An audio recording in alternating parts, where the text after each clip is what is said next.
محبت دل پہ دستک قسط نمبر 26 حصہ نمبر 2۔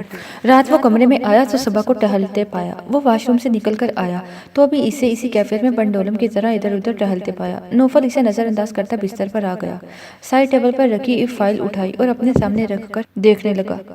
تبھی ایک کاغذ فائل کے صفحات پر آ گیا۔ نوفل نے چونک کر سر اٹھایا۔ یہ بھی بہت ضروری ہے۔ اس کی رنگت سرخ ہو رہی تھی۔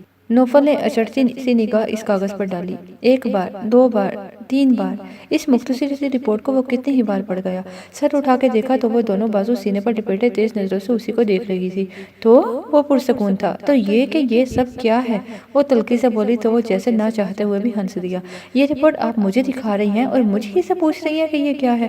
میں جتنا زمین بنتی جا رہی ہوں آپ اتنا ہی مجھ پر چڑھتے جا رہے ہیں نوفل احمد، مگر ایسا نہیں ہوگا۔ میں اس بچے کی اہمیت اور حیثیت کا تعین چاہتی ہوں۔ وہ پھٹ پڑی تھی۔ نوفل نے ناگواری سے اسے دیکھا۔ کیا مطلب ہے آپ کا؟ مطلب یہ کہ میں انچاہا بچہ نہیں چاہتی جسے دیکھ کر ساری عمر لمحوں کی بھول یاد آئے۔ وہ تو جیسے دماغی توازن کھو بیٹھی تھی۔ نوفل کو غصہ آیا۔ یہ بچہ میری ماں کی خواہش ہے صفا میر، خبردار جو کوئی نیا گیم کھیلنے کی کوشش کی تو یہی تو میں کہہ رہی ہوں کہ میں ماں تب ہی بنوں گی جب آپ کی خواہش ہوگی، وگرنہ نہیں۔ وہ ہٹیلے انداز میں بولی تو نوفل جہاں تھا وہیں رہ گیا۔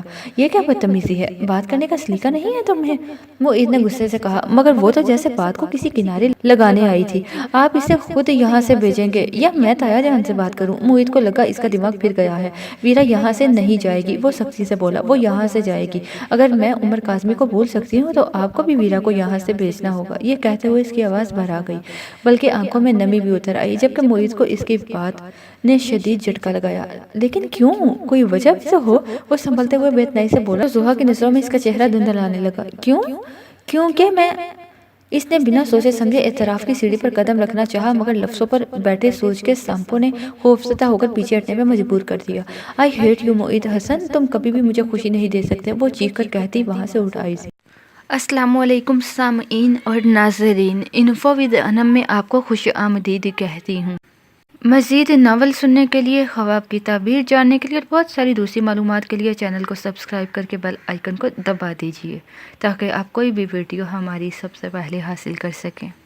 ایک طوفان تھا سینے میں جو تھمنے کا نام نہیں لے رہا تھا۔ ایسا سیلاب تھا جس میں وہ بہتی چلی جا رہی تھی۔ میں محبت کرنے لگی ہوں، محبت کرنے لگی ہوں موعید حسن سے، اسی سے جو مجھے کبھی کوئی خوشی نہیں دے سکتا اور جو کسی اور کی زلف کا اسیر ہے۔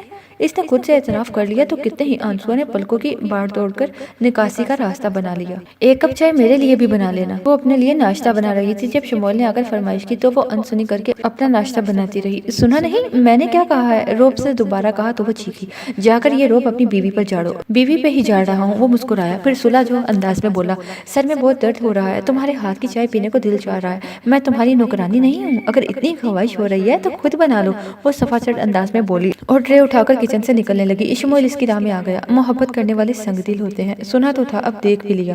آئی ہیٹ یو شمول خان، میری راہ سے ہٹ جاؤ، وہ پھنکاری۔ راہ تو میری تم نے کھولی ہے خانزادی، اب اس راہ پہ لا کے واپس لوٹا رہی ہو۔ شمول نے کہا تو یالے نے تیز نظروں سے اسے دیکھا۔ اپنے لفظوں کا جادو اس پر چلاؤ جو تمہاری اصلیت سے ناواقف ہو، یالے نے سرد لہجے میں کہا۔ تم ہٹ رہے ہو سامنے سے یا نہیں؟ اچھا چائے مت بناؤ میرے لیے، جو اپنے لیے بنائی ہے وہ دے دو۔ وہ جانے کیوں ضد پر اڑا تھا، یالے بھی ضد میں آ گئی۔ نہیں، میری کسی چیز پر تمہارا حق نہیں ہے۔ اس کی بات سن کر شمول خاموش ہو گیا، پھر چند لمحوں کے توقف کے بعد بولا، اور تم پر؟ مجھ پر بھی نہیں۔ وہ تڑکی تھی۔ شمول خان نے کچھ کہنے کو واہ ہوتے لبوں کو سختی سے باہم بھینچا اور پلٹ کر باہر نکل آیا۔ یالے کا جی چاہا پھوٹ پھوٹ کر رو دے۔ اس نے بے دلی سے اپنے لیے بنائے ہوئے ناشتے اور چائے کو دیکھا تو اس کی بھوک مر گئی۔ وہ ٹرے وہیں رکھ کر کچن سے نکل گئی۔ کمرے کی فضا بے حد سرد ہو رہی تھی ہیٹر لگانے کے باوجود، مگر سردی موسم کی نہیں، جذبات اور احساسات کی تھی۔ خاموش اور جامد سرد فضا میں صبا کی بات نے ارتعاش سا پھیلا دیا۔ دماغ تو ٹھیک ہے آپ کا؟ نوفل بامشکل حواس میں لوٹا۔ ابھی تو دماغ ٹھیک ہوا ہے، وہ زخمی نظروں سے اسے دیکھتے ہوئے بولی۔ آرام سے سو جائیں، میں کوئی فضول بات سننا نہیں چاہتا، مگر میں بات کرنا چاہتی ہوں، وہ لفظوں کو چھپا کر بولی۔ نوفل نے اسے تولیتی نگاہوں سے دیکھا۔ یہ صبا اس صبا سے بہت مختلف تھی جس کے ساتھ وہ اپنی من مرضی کے مطابق رویہ اختیار کرتا رہا تھا۔ یہ تو کوئی اور ہی تھی، بے خوف، انجام سے بے پرواہ۔ کیا بات کرنا چاہتی ہیں آپ؟ وہ سٹ مہری سے بولا تو صبا نے اطمینان سے کہا، میں یہ بچہ نہیں چاہتی۔ نوفل کے سر پر ہفت آسمان آ گرے۔ یہ کیا بکواس ہے؟ پتہ ہے آپ کیا کہہ رہی ہیں؟ وہ ہمارے غصے کے بامشکل کہہ پایا، مگر وہ تو جیسے انجام سے بے خبر ہو رہی تھی۔ اسی سکون سے بولی، ہاں، میں اس بچے کی ماں نہیں بننا چاہتی جس کی بنیاد میں محبت نہیں بلکہ آپ کی خود غرضی ہے۔ شٹ اپ، وہ داڑا۔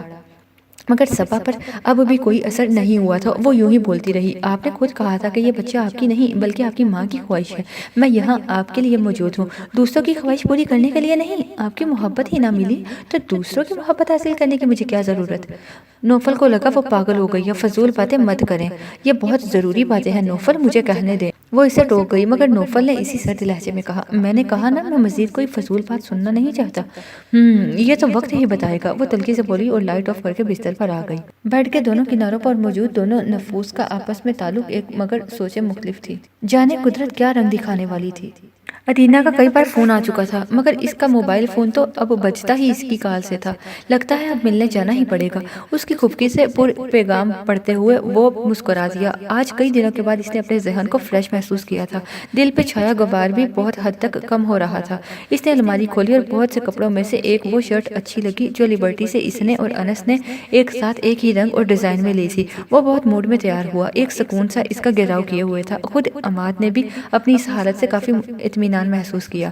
مریم پھوپھو نے چھٹی والے روز اسے گاڑی کی چابی لہراتے دیکھا تو خفا ہونے لگی۔ یہ کیا بدتمیزی ہے، میں یہاں بیٹھ کے مکھیاں ماروں گی اکیلی؟ بس آدھے گھنٹے کی بات ہے، پھر آ کے ایک بہت اچھی خوشخبری سناؤں گا، وہ وعدہ کرتے ہوئے بولا۔ ان کا دل دھڑکا۔ ادینہ سے ملنے جا رہے ہو؟ ہاں، وہ چھپا نہیں سکا۔ اوکے، بیسٹ آف لک۔ وہ اس کی کشمکش پہچان گئی تھی، کھلے دل سے بولی تو وہ مسکراتا ہوا نکل آیا۔ آئینہ بتا کیسے ان کا دل چرانا ہے، آئینہ بتا کیسے ان کا دل چرانا ہے، آج پھر اکیلے میں ان سے ملنے جانا ہے۔ گاڑی میں دھیما سا میوزک گونج رہا تھا اور ساتھ ساتھ وہ بھی گنگنا رہا تھا۔ تم ہمارے ساتھ کیوں نہیں چلتی نگین؟ امی تمہیں اتنا یاد کرتی ہیں۔ صبا نے ایک بار پھر اسے منانے کی کوشش کی۔ وہ تو میر ہاؤس جا رہی تھی، وہ اور اس کی خواہش تھی کہ آج نگین کو بھی ساتھ لے جائے۔ نہیں صبا، میرا دل نہیں چاہتا، یوں بھی ماما اکیلی ہیں، ادینہ اور پھوپھو ہے نا؟ صبا کے انداز میں اصرار تھا۔ وہ تو نکسی میں ہے، اور ویسے بھی یہاں انس کو زیادہ قریب محسوس کرتی ہوں میں، وہ اطمینان سے بولی تو صبا اپنے آنسو پیتی واپس پلٹ گئی۔ جانے کب نکلو گی تم اس فیض سے؟ ان کے جانے کے بعد وہ لون میں آ بیٹھی۔ انس کی شوخیاں، شرارتیں یاد کرتے کرتے وہ اسے خود سے بہت قریب محسوس کرنے لگی۔ اس کی باتیں، اس کا لہجہ، اس کی خوشبو اس کے ارد گرد لہرا رہی تھی۔ دھوپ میں کرسی پر سر ٹکائے اس کی آنکھیں مندنے لگی۔ کبھی تو اعتراف کر لیا کرو ظالم اپنی محبت کا۔ وہ زج ہو جاتا تھا۔ آئی لو یو انس، آئی لو یو۔ آنکھوں کے پار کوئی خوبصورت سی یاد تھی۔ نگین، اس نے پکارا۔ نگین، وہ پکار رہا تھا۔ نگین نے بوجھل ہوتے ہوئے پپوٹے بامشکل کھولے۔ نگین، وہ پرتشویش انداز میں اس کی طرف جھکا۔ نگین کی ساری جان جیسے اس کی آنکھوں میں سمٹ آئی۔ I love you, I really love you, اب مجھے کبھی چھوڑ کے مت جانا۔ وہ اس کا ہاتھ مضبوطی سے تھامتے ہوئے لجالت بھرے سوئے ہوئے سے انداز میں بولی تو عماد ششت رہ گیا۔ زوہا کو بخار ہو گیا ہے، جانے دل و دماغ پہ کیسا بوجھ تھا، اس نے بخار کی صورت اختیار کر لی۔ صبا اس کے پاس سے اٹھی تو سیدھی معید کے کمرے میں آئی۔ اوہو، بڑے بڑے لوگ آئے ہیں آج، وہ اسے دیکھ کر مسکرانے لگی۔ میں نے سوچا آپ تو ادھر آئیں گے نہیں، میں ہی مل جاؤں۔ آج رہو گی؟ وہ اس کے شکوے کے جواب میں مسکرا کر پوچھنے لگا۔ نہیں، واپس جاؤں گی، ماما اکیلی ہوتی ہیں۔ صبا نے جواب دیا۔ وہ حیرت سے بولا۔ نگین تو ہوتی ہے ان کے پاس، اس کا ہونا نہ ہونا ایک برابر ہے، ہر وقت اپنے آپ میں گم رہنا، بلکہ اب تو وہ انس سے باتیں بھی کرتی رہتی ہے۔ پریشانی کا یہ روپ بہت خوفناک ہے معید بھائی، مجھے تو یوں لگتا ہے جیسے وہ پاگل ہو گئی ہے۔ نوفل سے کہتی اسے کسی اچھے سائیکولوجسٹ کو دکھائے، وہ جلد ہی اس جذباتی دباؤ سے نکل آئے گی، معید نے مشورہ دیا۔ صبا نے اس بات میں سر ہلاتے ہوئے کہا، ہاں اب کہوں گی ان سے، مگر ابھی تو فی الحال میں آپ سے کچھ گفتگو کرنے آئی ہوں۔